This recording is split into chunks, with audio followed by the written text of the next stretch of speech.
आए मरकज की इंजील पर एक नजर डालें। मरकज शायद उस वक्त यसु के पैरोकार बने जब वो जवान थे और अपनी वालिदा के साथ यरूशलेम में रह रहे थे।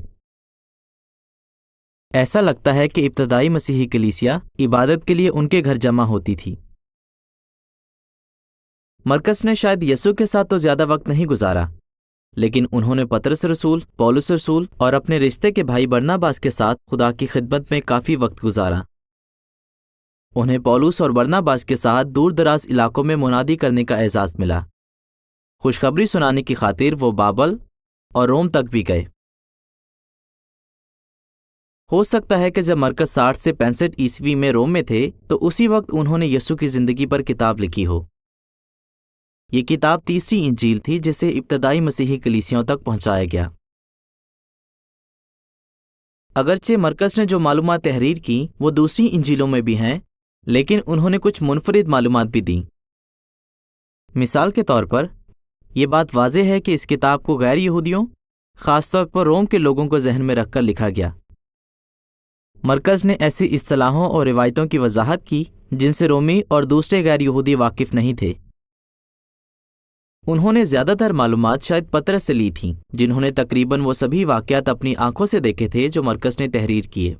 उन्होंने जिस तरह से यसु के कामों और एहसासात को बयान किया, उससे पता चलता है कि उन्होंने ये मालूमात पतरस से ही ली थीं। इस किताब में 16 बाब हैं और ये चारों इंजीलों में सबसे छोटी इंजील है। इसमें 29 से 33 ईस्वी के वाक़यात दर्ज हैं। 1 से 10 अबवाब के शुरू में यूहन्ना बपतिस्मा देने वाले के मुनादी के काम और दरियाए उर्दन में यसु के बपतिस्मे के बारे में लिखा है। इसके बाद मरकज ने यसु के 3.5 साला दौरे खिदमत को बयान किया। इन अबवाब में बताया गया है कि यसु ने अपने रसूलों को कैसे चुना। इनमें यसु के बहुत से मौजज़ात और लोगों के लिए उनकी शफकत और फिक्रमंदी की कुछ मिसालें भी दर्ज हैं। 11 से 15 अबवाब में आखिरी हफ्ते के दौरान यसु की कारगुजारियों से लेकर उनकी गिरफ्तारी और मौत तक के वाक़यात दर्ज हैं। क्या आप जानते हैं, शायद मरकज ही वो जवान आदमी थे जो उस रात अपनी चादर छोड़कर भाग गए जब यसु को गिरफ्तार किया गया। आखिर में बाब 16 में बताया गया है कि 3 वफादार औरतों को सबसे पहले पता चला कि यसु को जिंदा कर दिया गया है।